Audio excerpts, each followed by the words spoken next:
Welcome to my little trip down road testing memory lane. Now this is a video I thought I really needed to make because in my last video we spoke a little bit about sports bikes and their demise and whether people are still into them or not, and I've had a lot of response, just so many comments. People feel really strongly about sports bikes. People have grown up riding them, they love them. Some people want to carry on riding them until they can't ride anymore. Some have got to the point where they've kind of admitted defeat and they've got something else. But there's a lot of impassioned comments out there, and I've picked out just a few. There are loads. The ones which I thought were really interesting and just kind of deserved a little bit of bit more discussion really. So we'll crack straight on with the first one. David Matthews, he said, I rode an ST1300 for 9 years and much preferred it to the sports bike that I'd owned before, as it was just as good for Saturday afternoon out on the local roads, but was so much better for touring. I've recently downgraded to a CB500X and it's been a real eye-opener, great fun to ride and a good tourer. Since I bought it, my annual mileage has virtually doubled.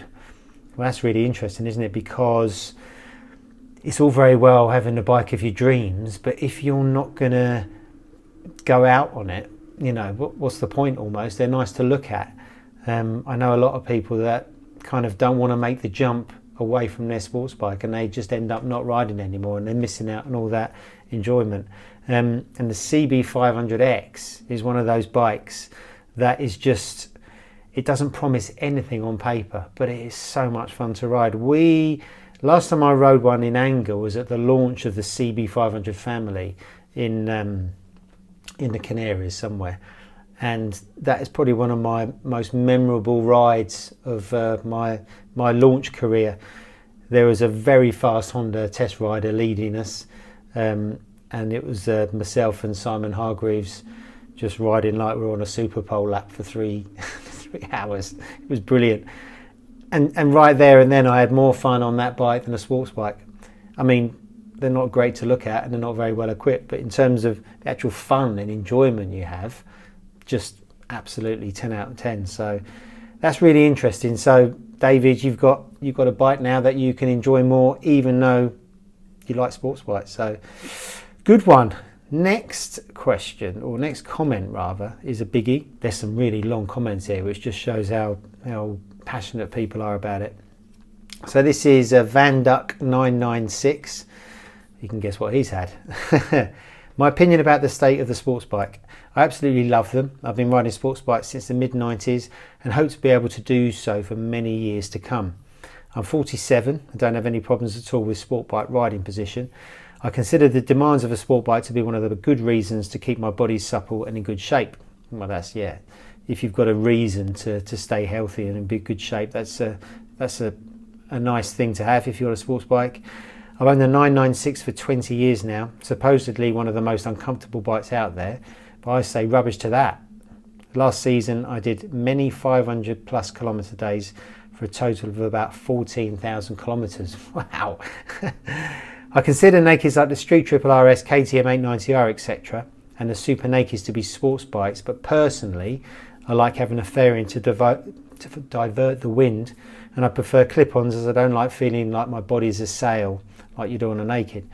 Well, that's interesting. Yeah, sports nakeds are fantastic, but they do leave you really exposed to the wind, and you know, when you go from a naked to a sports bike, as we do sometimes, you really notice the improvement in wind protection. I don't know. I guess I'm just one of those weirdos who thinks that a sport bike is totally reasonable motorcycle.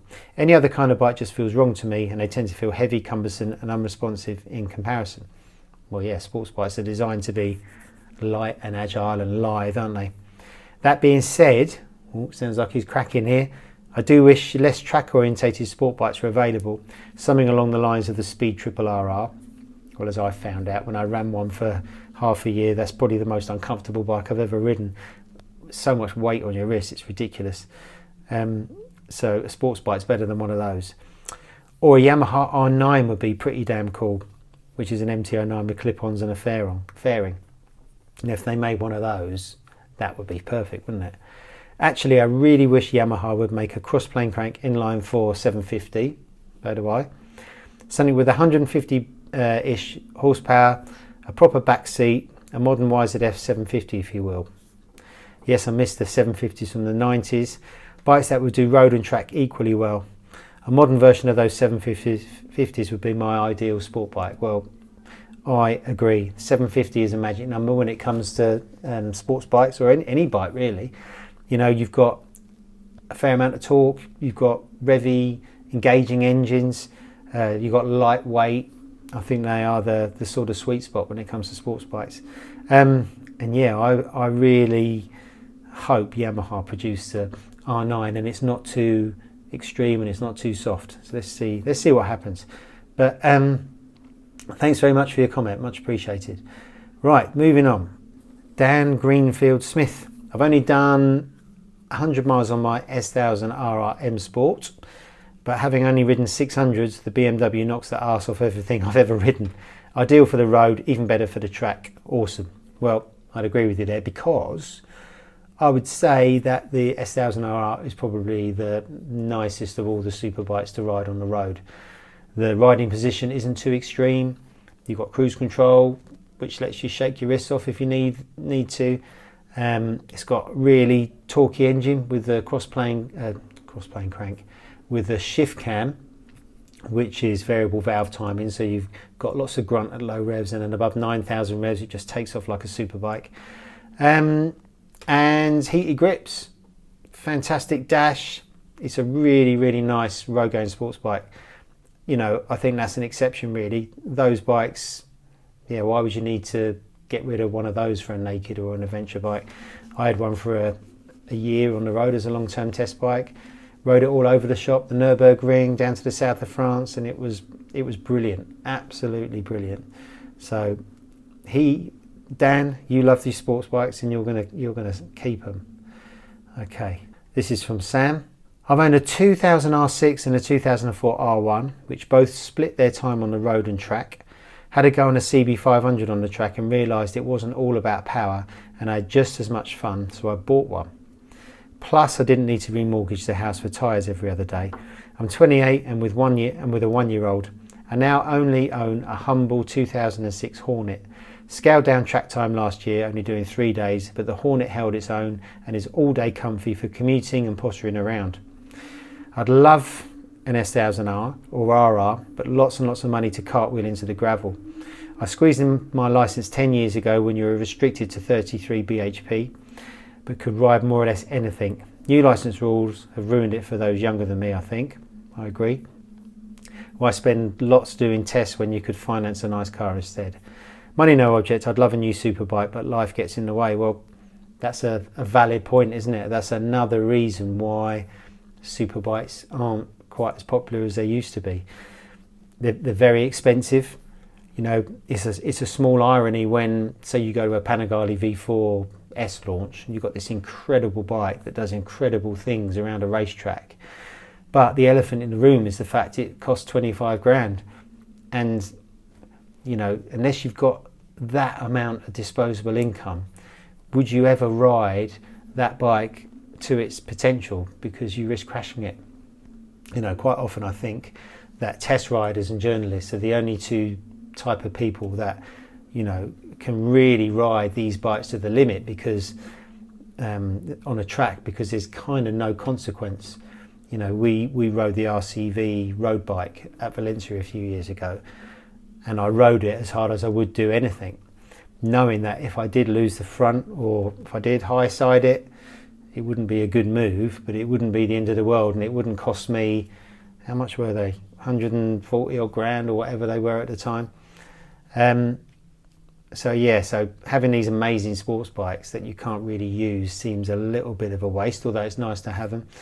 And you're right, Sam, that, you know, a humble Hornet or a CB500 is every bit as fun as a full-on sports bike. But interesting comment. Thanks very much, Sam. Next we have short but sweet, but totally agree, Michael Smith. I have a Bimota DB8 that I never ride and just own because I love it. I like to look and touch it, but it's not a great road bike, but I love it all the same. Well, yeah, the Bimota DB8, I've ridden that a few times. It's not a great road bike. It's very, very uncomfortable, but it's very special. You can't stop looking at it, all those billet aluminium parts, the Ducati engine. And I think if you just own it to look at it, why not? Why not indeed? Thank you, Michael. Right, the next one is from Nom de Plume.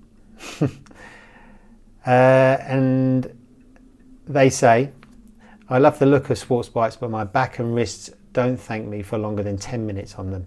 Super nakeds are the best of all worlds, and the lack of protection is a reminder my license is on the line, so I'm fine with that. Well, that's exactly where I'm at with kind of sports bikes. Super nakeds, the Tuonos, the Super Dukes, the MT10s, the Street Fighters, all of those are basically superbikes, superbike performance, just about superbike chassis, technology, wrapped in something that's a little bit more usable, an upright riding position, so you can kind of have your cake and eat it. You can ride a Street Fighter down to Lidl and don't feel like you're wasting its talents, but you can equally go to Cadwell and have a good time on it. So I love super nakeds for that reason, and also I agree that with a super naked, the lack of wind protection slows you down. So 70 mile an hour feels like 70 mile an hour, as it should. Whereas if you get on a Panigale or an R1, 70 mile an hour feels literally walking pace. So yeah, I totally agree with that sentiment.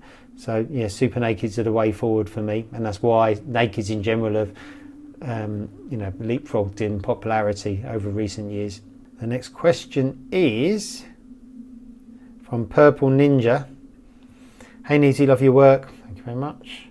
I'm 55 years old and had major neck surgery last year. I still own my 99 ZX-6R.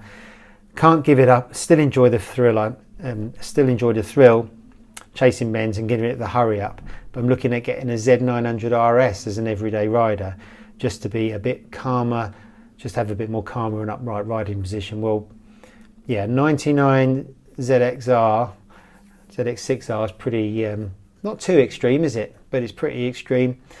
Yeah, 600s give you that pure thrill of riding, very involving, fantastic engines, easy to ride fast as well. But yeah, you do find yourself going a little bit fast, and this is another thing, Z900RS. This is why a lot of sports bike riders are going to retros now. So sports bike riders aren't just going to super nakeds and adventure bikes, they're going down the retro route as well. So retros weren't really a thing 10 or so years ago. The Ducati Sport Classic range, Ducati tried to introduce retros, but it never really took off.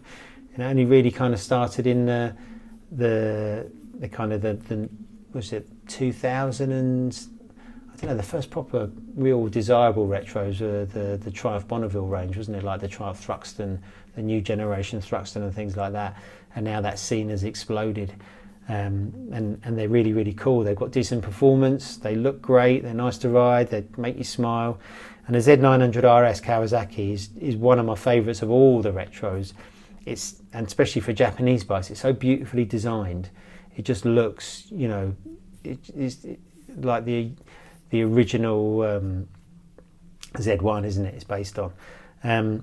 It's not perfect. It's got a bit dodgy suspension, not great tyres, and jerky fueling, but that'd be quite easy to rectify. But to look at, they're amazing. And yeah, I'd rather roll around on a Z900RS than a 90s super sport bike, that's for sure. So it's interesting to see, Purple Ninja, how you're kind of looking at alternatives and possibly leaving your sports bike behind.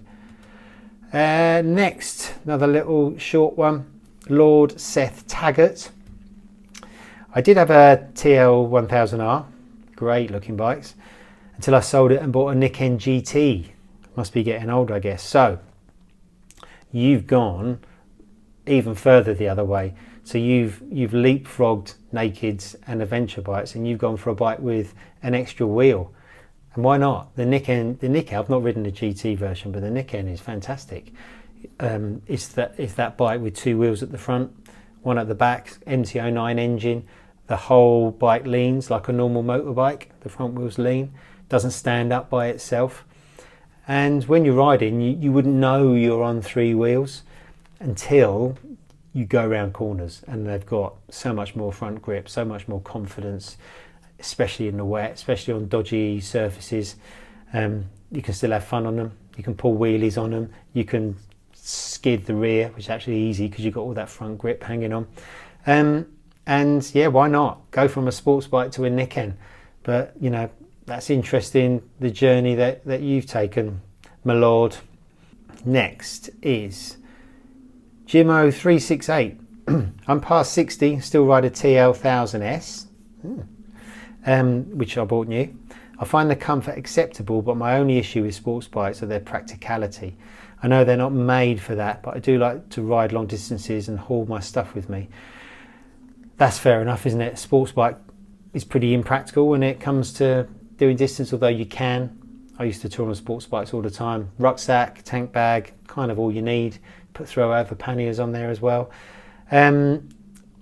But he goes on to say, the great thing about bikes, it's easy to collect more of them for other uses, which I've done. So if you've got a sports bike and you want something else and you can afford that as well, why not? Thank you very much for that one.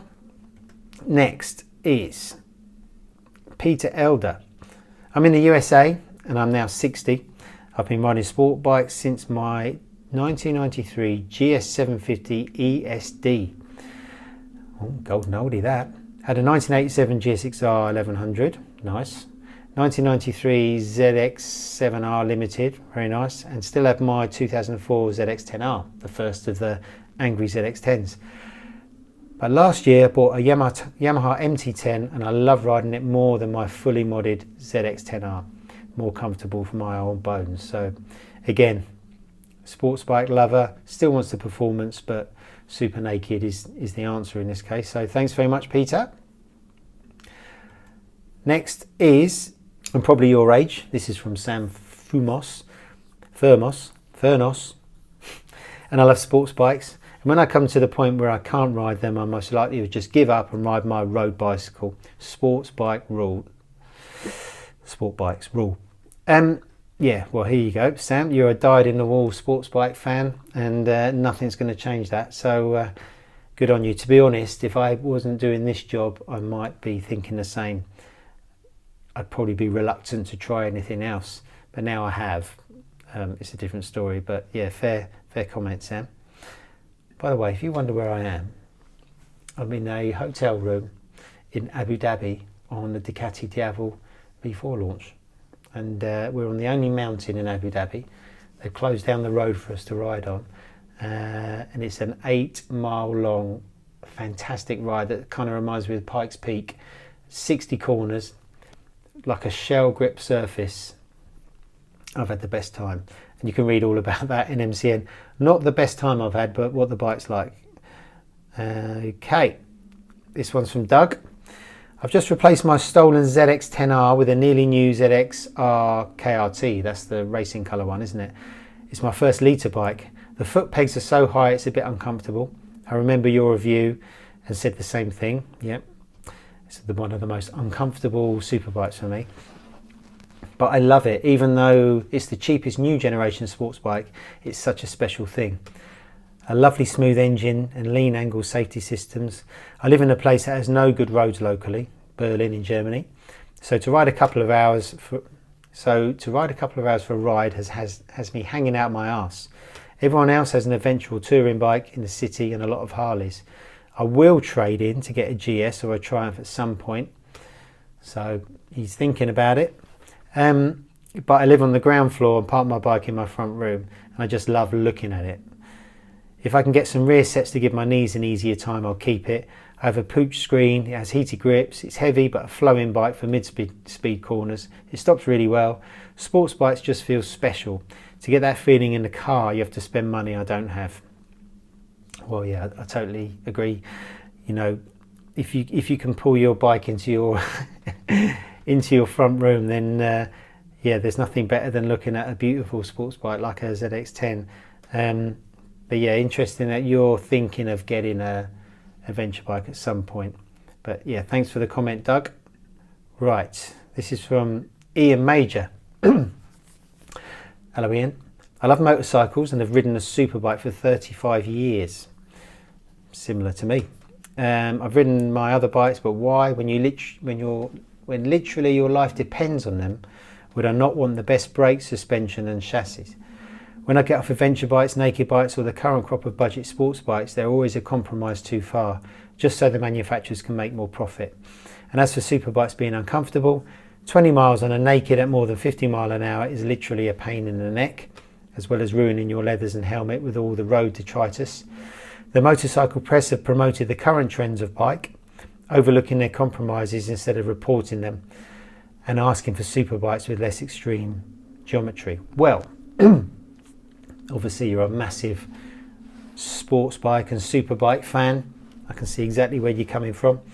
I wouldn't say that all non-sports bikes or superbikes are kind of compromised. You know, some of the real good super nakeds have got the best of the best suspension, as good as any superbike and power. I mean, look at the new M1000R. That is basically an S1000RR with no fairing, and it's down geared for even more acceleration. But I kind of get where you're coming from. You know, sports bikes, the way they're developed and the way they're made, you know, they are the ultimate in performance, aren't they? Personally, I don't find nakeds that uncomfortable. You know, I've toured Europe on nakeds. If you stick a tank bag on, that really helps.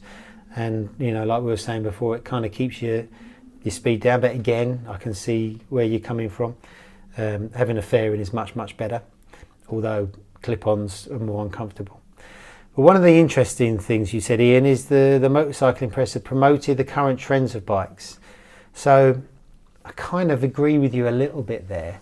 There's been times during my road testing career where, because I've been such a sports bike lover, I've kind of felt a little bit abandoned by some of the motorcycling publications.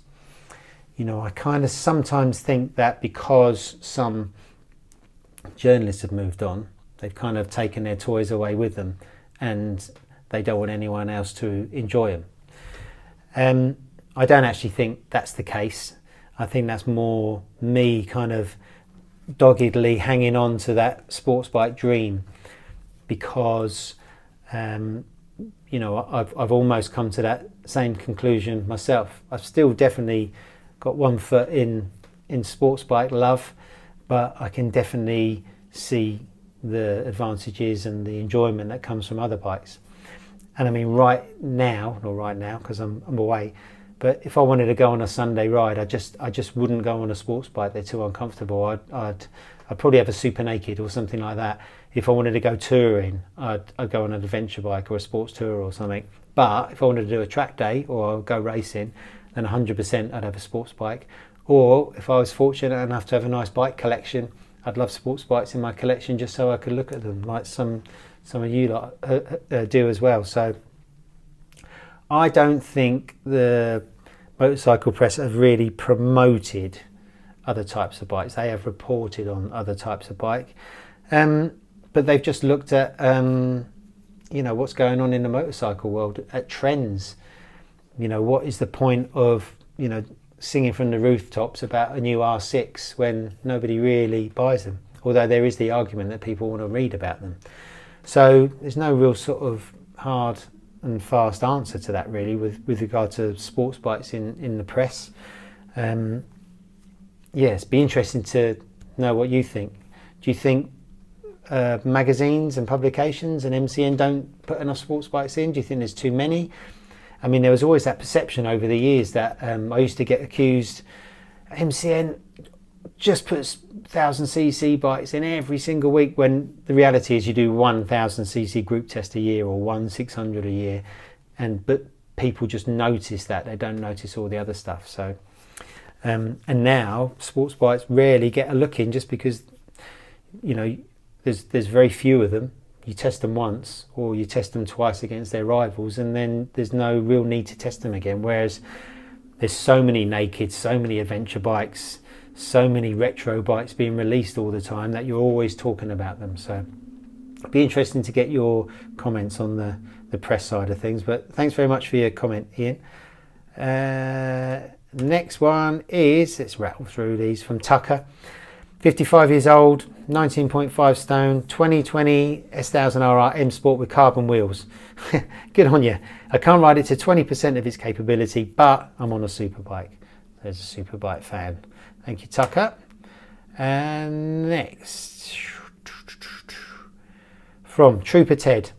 Daily sports bike rider since 2003, then around 2014 I fancied a change and bought a KTM 990 SM, such a hoot, then transitioned to naked bikes, 2 S1000Rs, then a middleweight adventure bikes, KTM 790S, but then last year I felt the need to scratch the superbike itch again and have no comfort, no luggage space, but have the focus on performance above all else.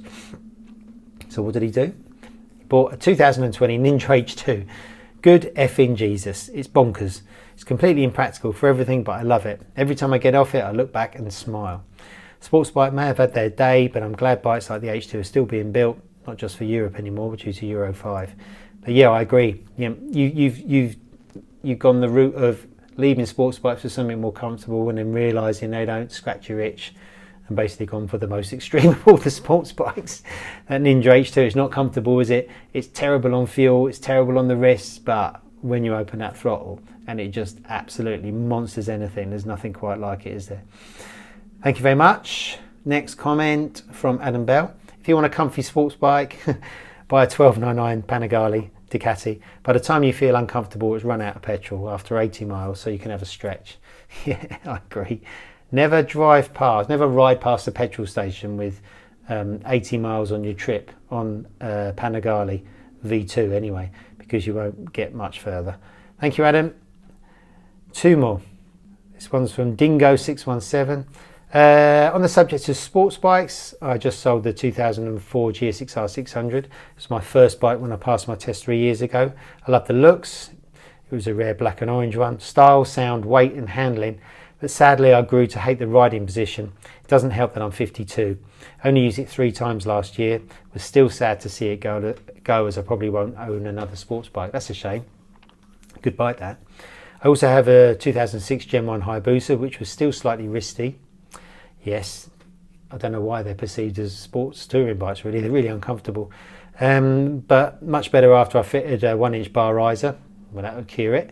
That's just lovely to ride. I replaced the GSX-R with a full power 95 Yamaha 1200 VMAX, which I'm looking forward to getting to grips with in the better weather. Wow, classic old VMAX. So you've gone from a revvy little super sport bike to a big cruiser that just is all about monstering quarter miles.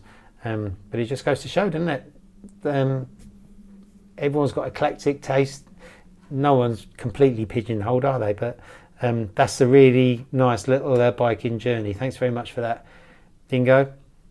And finally, if you're still here, I'm now 40. This is from Edward French.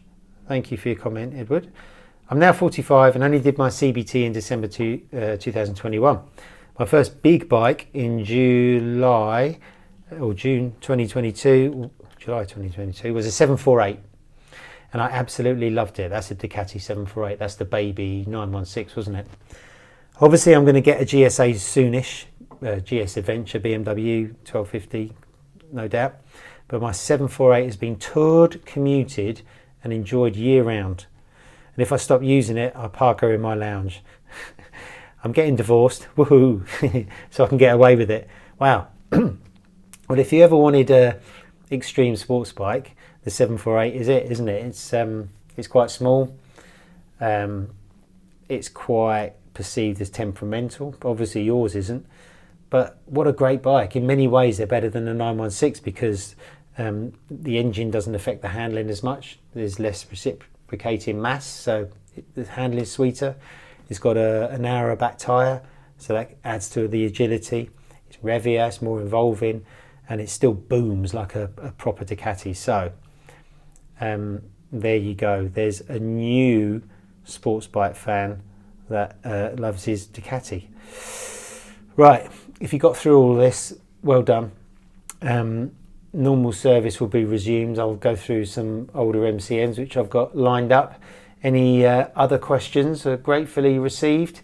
But in the meantime, thank you very much for watching, and I will see you soon.